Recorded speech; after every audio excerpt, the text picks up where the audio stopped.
نے یہاں کبھی بھی ایک ایفرٹ نہیں دیکھی اپنے ملک میں کہ جو سب سے دنیا کی تاریخ کا عظیم آدمی ہے اس کو ہم مسجد سے نکال کے اپنی ہر روز کی زندگی میں ان کو شامل کریں.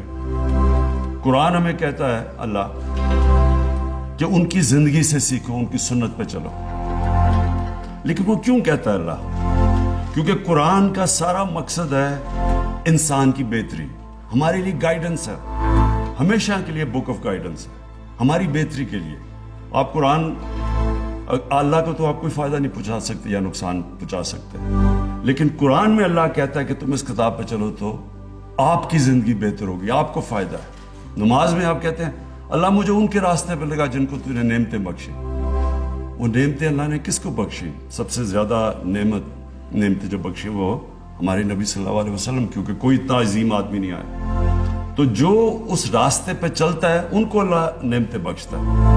تو وہ اپنی ہماری بہتری کے لیے سکون ملتا ہے, خوشی ملتی ہے, روح بہتر ہوتی ہے.